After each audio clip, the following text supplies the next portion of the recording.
let's talk about it.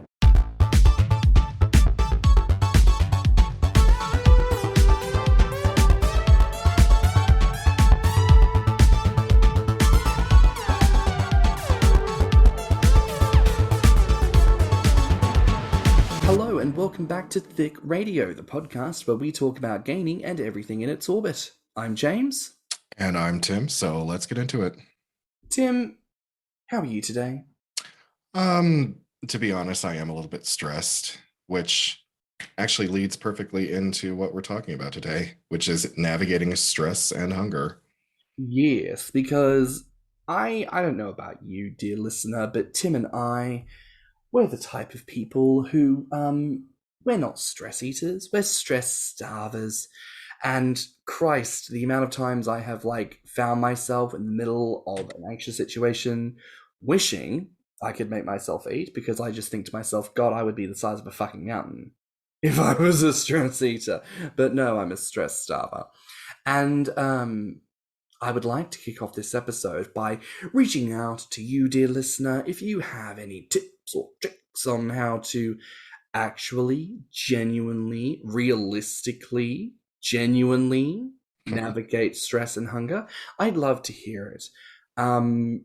But if one more person fucking tells me, oh, just eat, I swear to Christ, I'm going to slit your fucking throat, because it doesn't work. Humans are not a monolith experience. We are not all the same. I don't stress eat, and I've tried to eat when I'm stressed, and it either comes back up or it comes straight out the other end, because that's what the body does during times of trauma. When you put it through some shit, it just does things like that. So that's how I'd like to preface this episode with, we're not talking about your bullshit reasoning. We're here to talk about our experiences, for fuck's sake. Tim, Yes. what are your experiences with navigating stress and hunger? Not well, because like you said, I'm not. I wish that I was a stress eater. I really do. Nothing would make me happier than to be stressed out and just plow through a whole spread. That would be great. Unfortunately, that is not what happens. When I'm stressed out, I don't even have the desire to eat as a comfort mechanism. Like, I get to a point where I know that I should eat, but I don't, because my mind is too preoccupied with something else. Like, I don't mind sharing on this podcast right now that I recently had a loved one die. Yes. It's actually it's a complicated story, but my husband actually passed away. Now, we were not living together, we had separate lives, but this was a man that I was with in total for about 13 years. And I had to watch him waste away over a period of about 8 weeks, right? And it's caused me a lot of emotional distress. And I'll take the morning that he passed away, for example. I don't think I ate until around 7 p.m. that night. And I was hungry. I experienced hunger pains, but because of my emotional state, because of my stress, I had no desire to eat anything. The desire was not there. And I only ate that day because I knew that I had to, because people were reminding me, you need to eat something. So that kind of brings us to a sort of affiliate really with that is grief, because something that I've had to learn in my own journey is that my mental health really does affect my appetite in a way in which my appetite is the thing that suffers. So whether it's I've had a hard day at work, I'm stressed about things that are happening in my life, or in your instance, some extremely heavy grief that comes along, it's an emotional burden that really takes the energy out of you. And the way I kind of visualize it is that it's not that because I feel so stressed, I cannot eat. It's the notion that I am so stressed, and the energy I have to expend in existing as a stressed person renders me so tired and so worn out that the thought of eating food makes me feel ill. It makes me feel unwell, even if I'm starving. Yeah. If stress is running the show, it's just not happening. Same situation. Same thing. Like I didn't that day. I laid down on the couch sometime around the after like early afternoon. I didn't even want to get up to get a drink of water. I was thirsty and I didn't even want to get up to get water. Like that's how I was like, if you move right now, you're I don't know what's gonna happen to you. Like It can really fuck with you. I want to ask, at what point in your life did you realize that stress, grief, those kinds of weighty, heavy, negative emotions, at what point in your life did you realize that those could have a detrimental effect on your appetite? I feel like I was a teenager when I realized that because I noticed that I would forego eating because of emotional or mental state, or sometimes just because I was working and I was so focused on my task that I was intentionally ignoring. And I do this a lot in my current job. It's not good. I don't recommend doing this. I'm not saying that this is how you handle the situation, but like I'm a nurse. So when I'm on the floor, it's an 8 hour day, or it might be a 12-hour day. I know that I have a lot that I have to accomplish in the time that I am at that building. And it can be really overwhelming sometimes because in healthcare, they love to just dump more stuff on your plate. Like you're already doing all these things. Well, I need you to do this too. And I'll start to think, okay, if I stop what I'm doing right now to go eat, it's just going to push it back further. And then I'm going to be like scrambling towards the end of my shift. So I will just forego eating and ignore, well, and it's hard to ignore hunger pains, but I will like force myself to be like, no, I need to do this, not eat. I know that that's not healthy. I know that's not forming a good relationship with food, but what can I say? I'm dedicated to a task when I'm doing something. Well, I think there is that, but simultaneously, there are certain industries, and I think working in general, that really the work concept doesn't encourage self-care. Everything from, working through your lunch break or taking a later lunch or taking a shorter lunch because there's so much to do, starting work early, finishing work late, taking work home with you, coming in on your days off, doing overtime, not necessarily getting paid, volunteering. It's very that the sort of capitalistic work culture really does drive people to push themselves in directions that aren't for our best benefit, and eating is one of them. But do you feel that sometimes we miss the point that poor mental health can have a direct effect on our physical situation, like our appetite? Yeah, absolutely. I don't think people really realize that depression, whether it's chronic or situational, has a huge negative impact on appetite, on energy levels, on your ability to even socialize with other people. You know, there's I don't know because I'm not a psychiatrist, but like there are certain things that will happen to you in your life or in your day that will trigger a part of your brain that will lay you out flat sometimes. Oh, yeah. And I don't know why our brain was designed that way, but like and the elephant in the room is always mental health. It's something that no one ever wants to talk about because the stigma surrounding telling someone else, look, I'm very depressed today. I can't handle even this conversation that we're having right now, let alone anything else I have to do right now, today. Mm-hmm. Um, because they're afraid of being judged. They're afraid of being, oh, really? You're sad? Is that what's wrong? You're sad? You can't put your big boy pants on and go do what's supposed to be done. Yeah, it's no wonder that people don't talk about it because that's what they're afraid other people are going to say to them. I've shared a little bit about this in the past, and I can't remember to what extent I've shared this, but I know that looking after my mental health is the reason I have had any progress in my weight gain journey, because throughout my life, trigger warning here, people, I've been suicidal. I haven't come from a very positive childhood. I've been through some very traumatic experiences through being born again Christian and then leaving the church and having people decide that that was a big problem for them, and feeling worried about my safety and just things that have happened. And we've all experienced some form of trauma.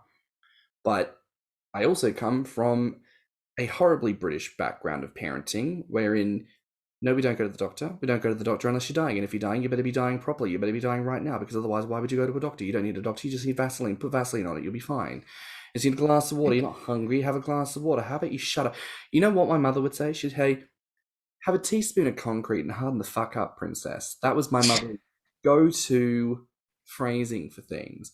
And I know that even today, something as simple as, oh, I felt a random pain in my side.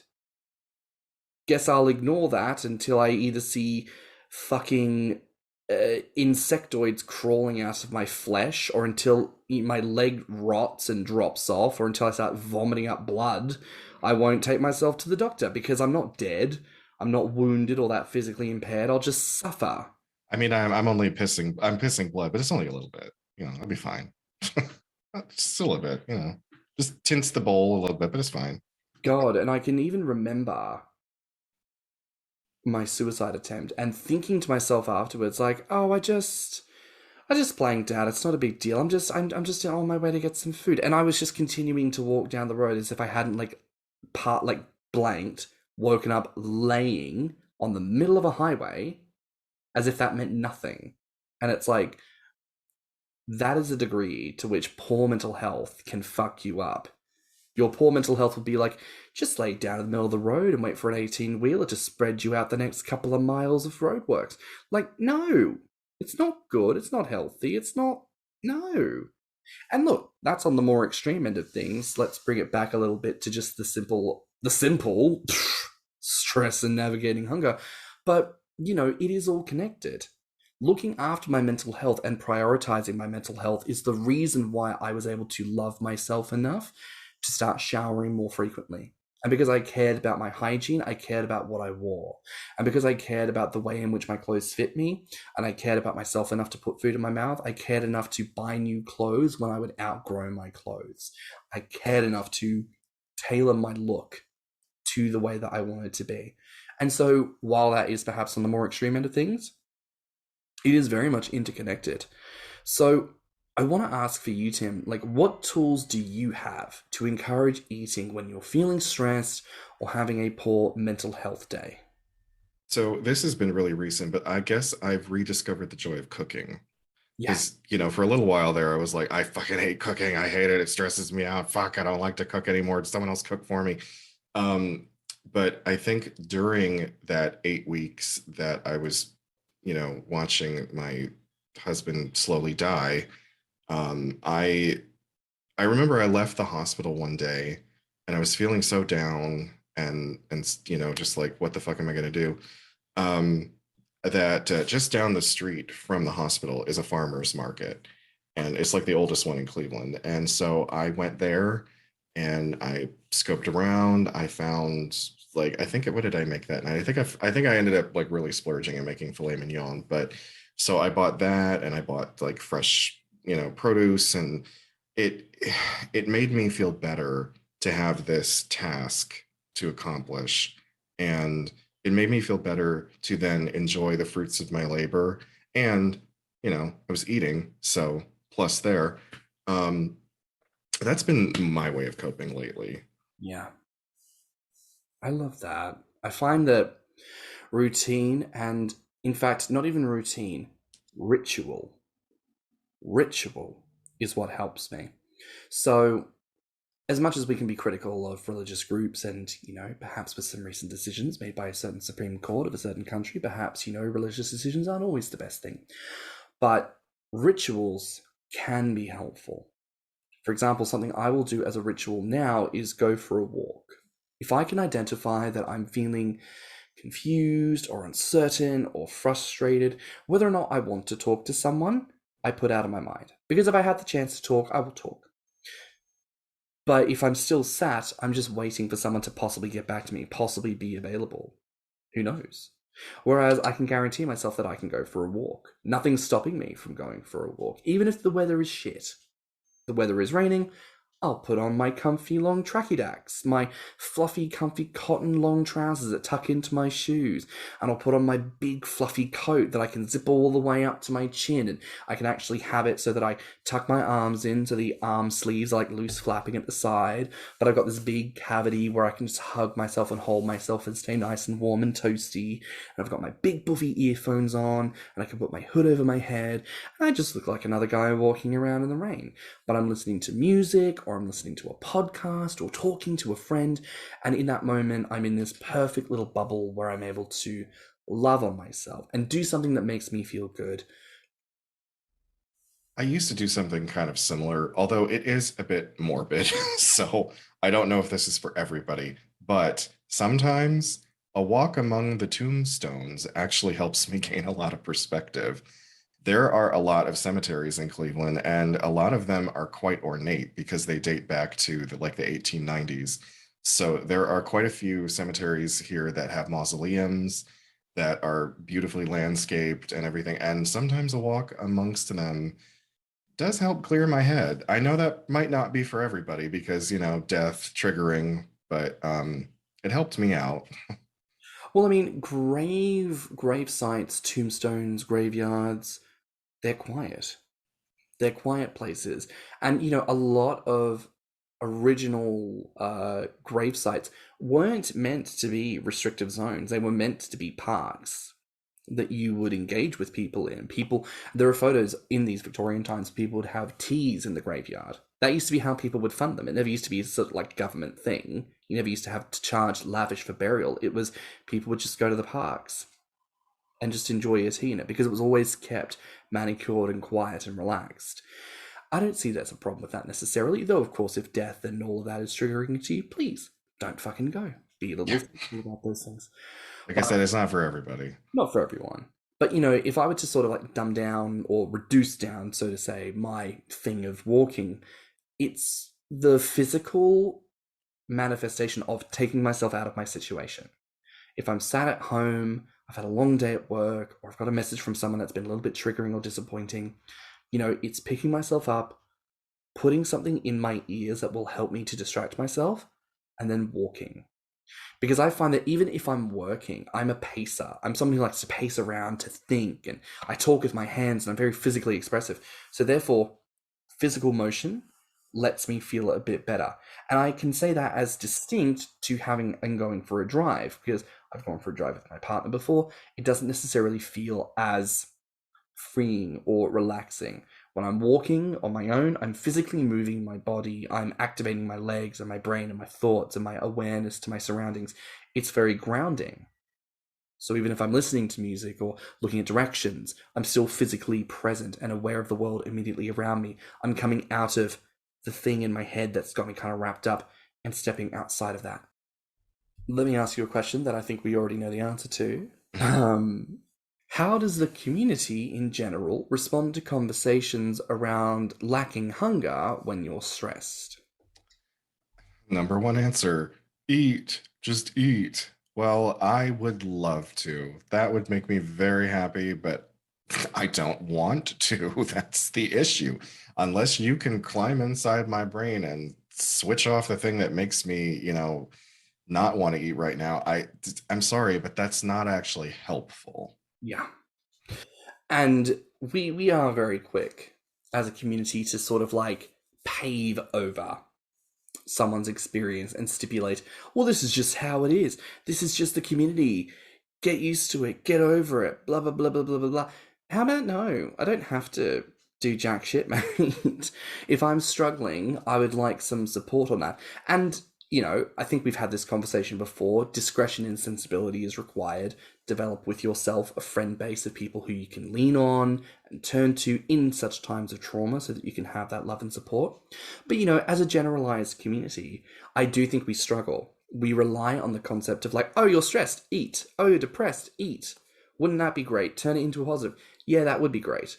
But the premise of this episode is for people like us for whom that is not their reality. And once again, instead of simply stipulating and theorizing, well, it could, maybe, one day, possibly, kinda, sorta, how about we just go, yeah, that's not where we're at. And so instead of hoping, wishing, coulda, shoulda, woulda. We just go, let's talk about some solutions. That'll Just makes me think of that Bjork song, Possibly Maybe. Possibly Maybe, probably not. Like, Yeah, that's the thing. But I think similar to the mentality of doing something proactive to get my head out of that space, this is a proactive conversation. It's proactively thinking about things that you can do that'll help you get out of it.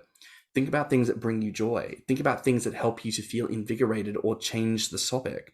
Think about things that bring you pleasure and joy. I love Pokemon. I love Harry Potter. I love Drag Race. Those are big three things for me where it's like, listen, you give me a topic, I'll run with it, gal. I will access troves of information stored up in the old noggin, and that will happily take me out of my depression and into something joyous, you know? that's like me with, like, say, old movies or comics or Lucille Ball, or, I was going to say too, though, there is like, and I do this a lot. And if you're anything like me, this might help you too. Like, if I am depressed or stressed out or whatever, I need to experience that. Like, if I try to compartmentalize it and shove it down, it's only going to get worse, and then it's most likely going to explode on somebody in a way that I don't intend to. So, like, I realize that other people may be uncomfortable with you being sad or you being stressed out, because other people don't know what to do in those situations. Sometimes they don't know how to navigate another person who's feeling sad or stressed out. But I need to experience that. And if you need to experience it too, if you need to, like, put on your headphones and listen to some really depressing music and cry, you just do it. Because fuck what other people are saying, like, oh, just buck up, everything will be all right, oh, don't be so sad. Yeah, fuck all that noise. If you need to go through that process, do it, because you'll get through it faster. I can get through my emotions so much faster if people give me the space to experience them. And if they're not willing to do that, then I just say, okay, well, I don't need to talk to you right now, goodbye. Like, I need to go through my shit, and I'll see when I'm on the other end of it. Yeah. I mean, it can be a difficult situation because oftentimes people do come in with the best of intentions, and that's not always how things manifest. I think feelings are meant to be felt. Like, we questioned for ourselves, like, what is the point of depression? What is the point of sadness? What is the point of stress and negativity? Something I've had to process in recent months is when feeling a sense of anger, and anger at the way maybe you've been treated.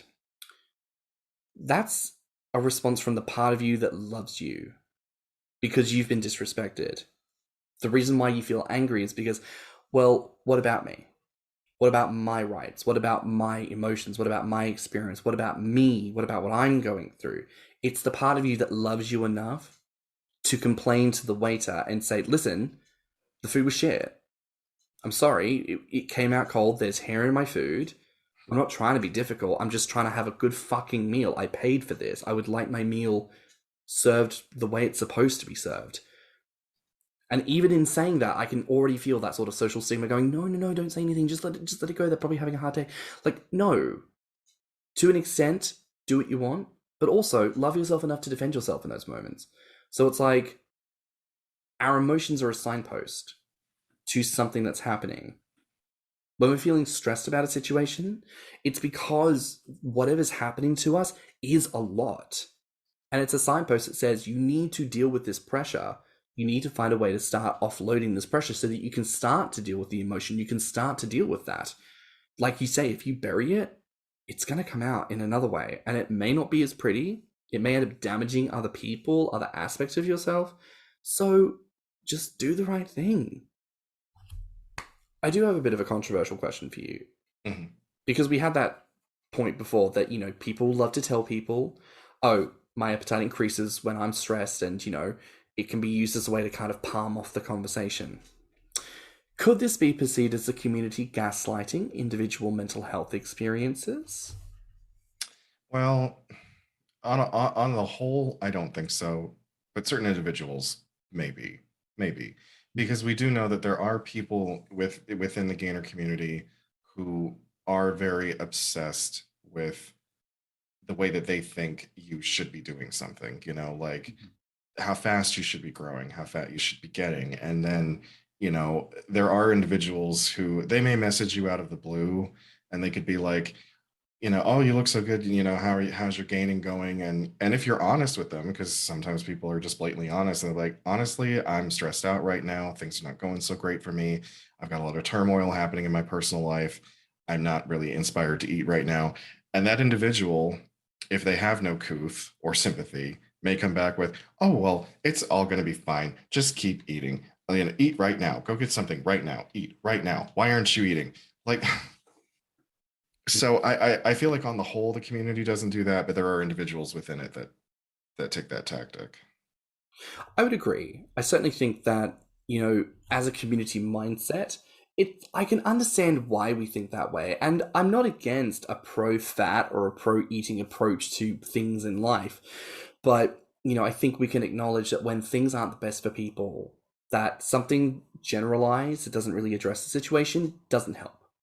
And I think we can relate that not just to gaining, but to a lot of things. I will say that when I posted a story to my Instagram account about everything that I was going through and how I was going to be probably more on the quiet side, um, overwhelmingly, people were so understanding and sending me messages of like, I'm so sorry you're going through this. That must really suck. I'm here if you want to talk. Otherwise, take all the time you need. Don't focus on anything else. Just focus on yourself, to feel better and get through this. I didn't have anyone message me with anything insensitive. So I feel on the whole, the gaining community understands that we're all human beings and shit happens to us. And there are times when we're, stressed out because of work or we're grieving the loss of a loved one. And they know how to, a reasonable, rational human being knows how to react to someone going through that. Yeah. As opposed to round this out, how do we provide better insight and sensitivity to members of the community when engaging in any subject involving mental health? Well, I think that there's some onus on each person to be a little bit educated in sensitivity, just a little bit. I'm not saying you have to take a sensitivity training course.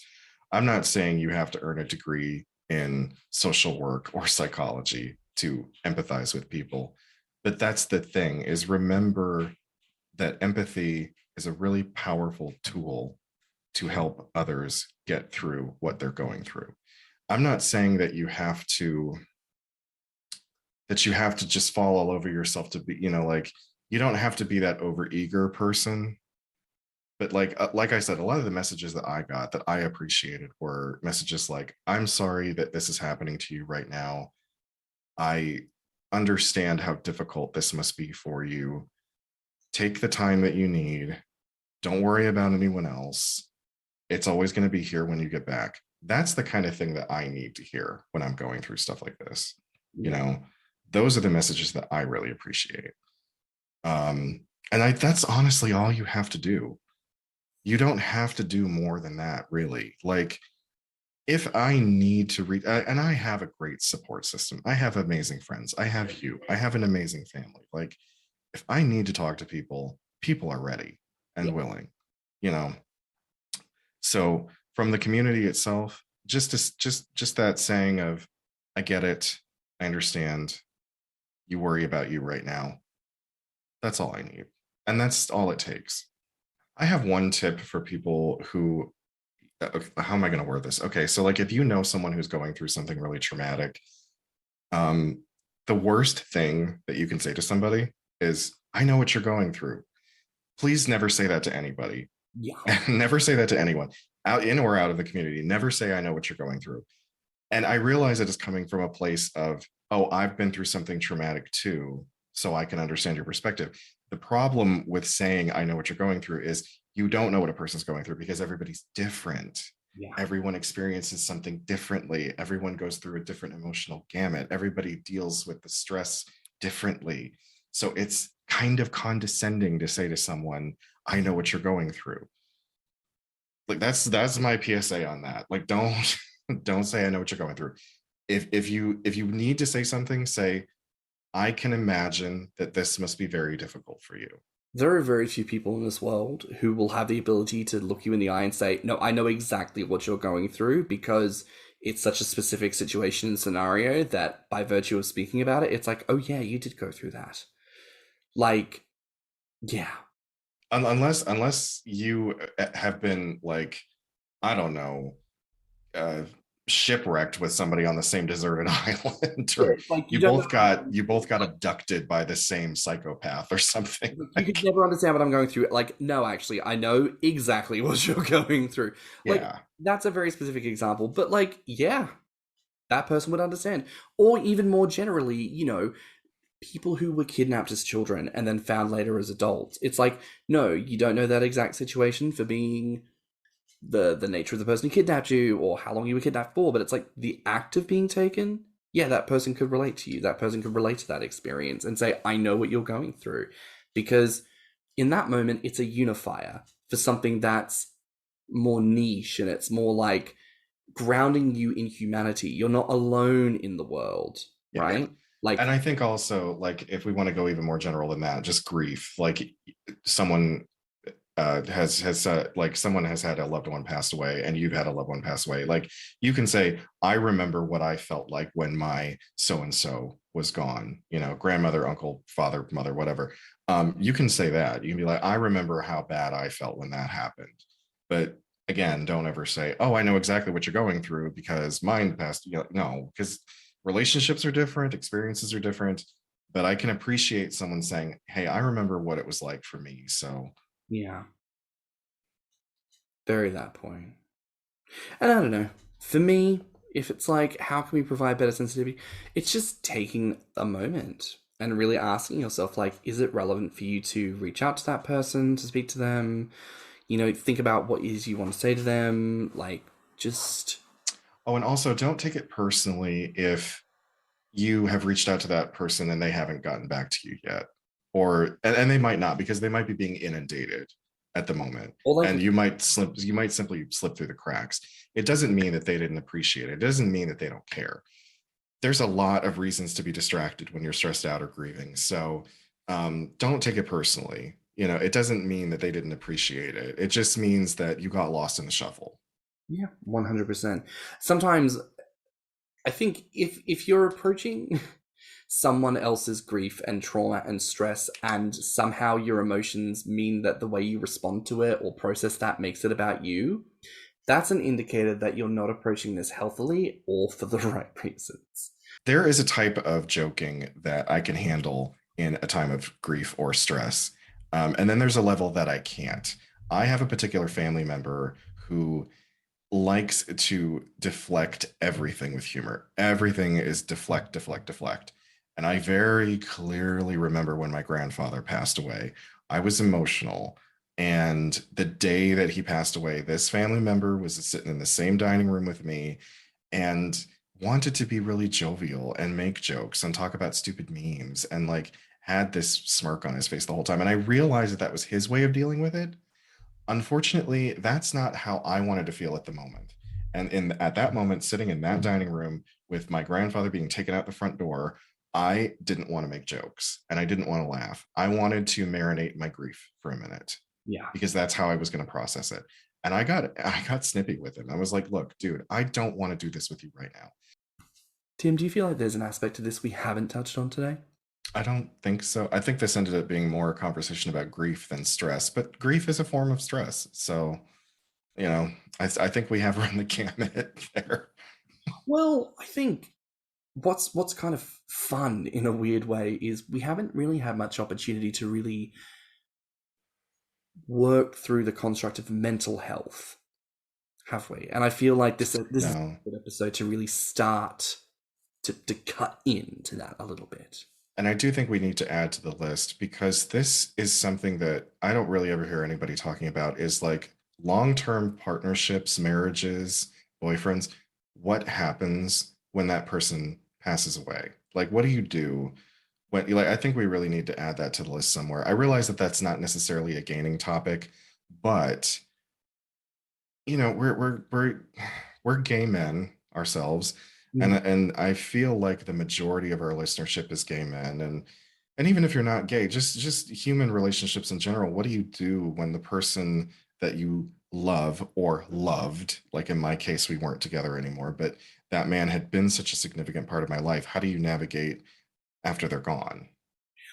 Well, I think it would be wonderful if there are any listeners out there who feel comfortable sharing their experiences as widowers. Anyone who feels comfortable sharing that grief with us, and maybe the ways in which that impacts their gaining journey, but maybe even just the ways in which it impacts them, period.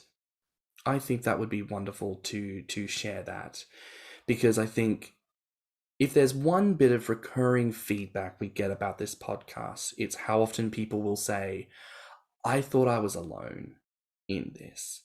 I did not know anyone felt this way. I did not know anyone would share this experience. Because of you, I feel less alone. And ultimately, I think that's the point of holding one another, is that we do not allow people to forget that they are not alone. So, Absolutely. I think that brings us to actually quite a nice end for today's episode here on Thicc Radio. Please remember to like and subscribe, rate us 5 stars, and leave a good review. If you like this episode, the podcast, or just us in general, share it with your friends and encourage them to tune in. You can find me on Instagram at stannnum. And you can find me on Instagram, Twitter, YouTube, and TikTok at ThiccyMouse. You can also find us on TikTok at Thicc Radio or our website at www.podpage.com/Thicc Radio. And if you want to submit any questions or ideas for episodes, you can reach us at thiccradio@gmail.com. So until next time, bye, Fats. Bye, Fats. Let's talk about it.